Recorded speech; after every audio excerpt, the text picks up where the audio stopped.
to the command center. This space served many purposes. Armory, archives, education center. But its most critical role was its connection to the local nuclear missiles. A short training regimen was added to help new generals familiarize themselves with the nukes, their capabilities, and their dangers. If you wish to acquaint yourself with their intricacies, you're welcome to approach the posters against the wall. If you'd rather jump right in, you may speak to any of our command terminals to move on to the next step in your personal nuclear arms race.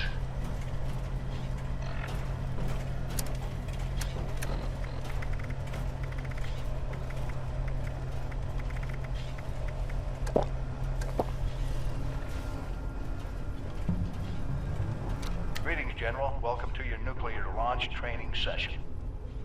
Over the course of the next 4 posters, you'll be taught everything you need to know about utilizing the Appalachian Automated Launch System. During your briefing, you should have been issued a nuclear keycard.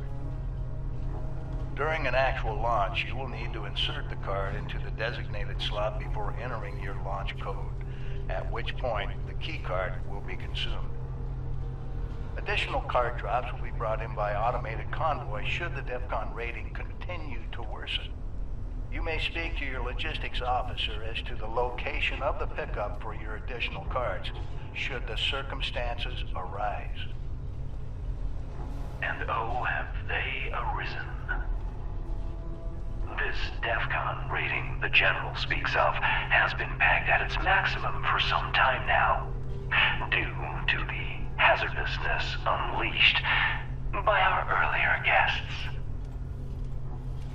The silver lining of this is that one can often find a keycard convoy en route somewhere in Appalachia. We're happy to use our restored surveillance tools to help you track them. Access any of the surveillance system terminals to initiate your hunt.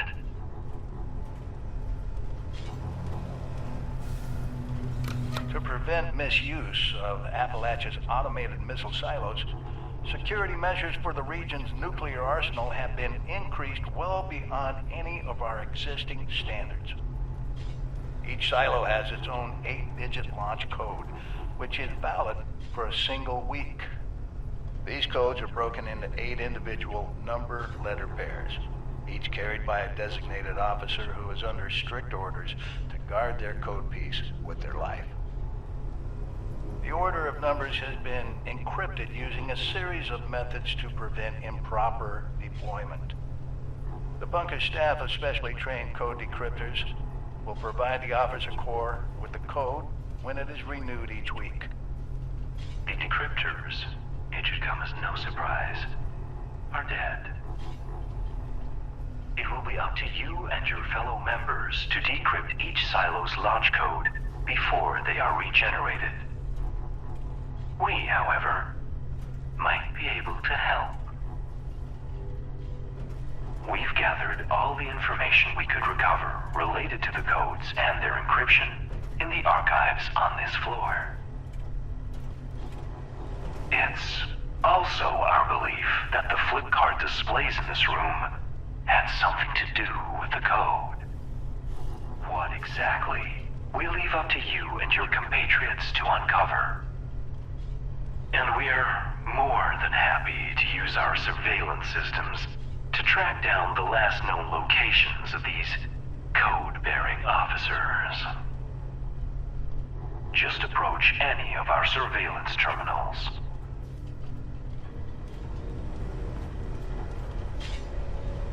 The missile silos of Appalachia are equipped with an advanced robotic construction system, allowing them to rapidly refill their arsenals in a matter of hours. The silos themselves are defended by a robotic task force and staffed with a contingent of special clearance human missileers. Security protocols require all silo entrants, regardless of rank, be escorted by a missileer at all times. Entering a silo without escort will be treated as a hostile act. We're unable to peer inside the silos themselves, but we are confident in saying we doubt any such escort still lives. You will be on your own once you're through the door.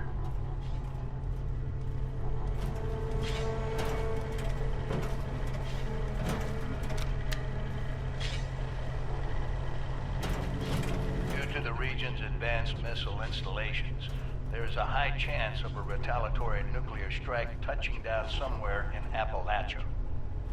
The intense radiation released by such a blast can have devastating effects on the local flora and fauna, mutating them into hideous monstrosities fit only for a quick death. To the contrary, General. Our memory banks suggest quite the opposite. Our previous residents managed to acquire samples of some materials created shortly after the first bombs fell, and what they found was illuminating, to say the least. Materials of exceptional versatility and volatility. However, if you can stabilize them fast enough, a jaunt into a blast zone, it seems, could be a productive one. Documentation related to these materials can be found in the archives. As well, the fissures that have cropped up around the region seem promising as possible sources of materials, along with some added pest control. The map in this room contains the locations of these fissures, if you're looking for a target.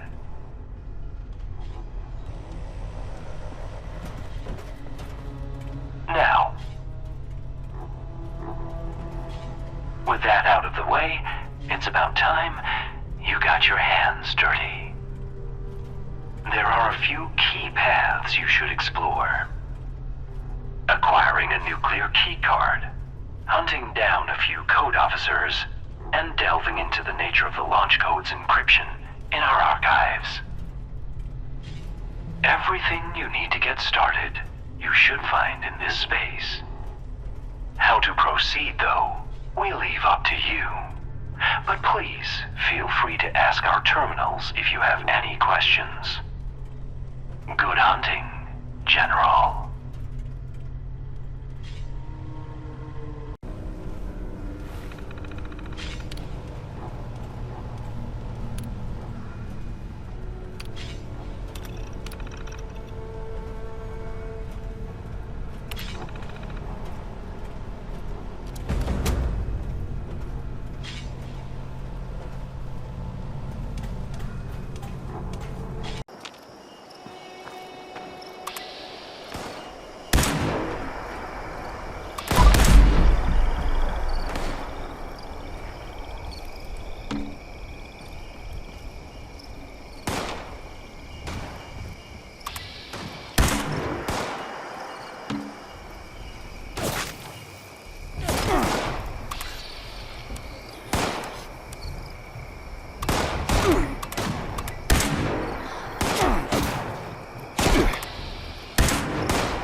Unauthorized access of secure transport container. Starting the self-destruct countdown under dropkick protocol. Detonation.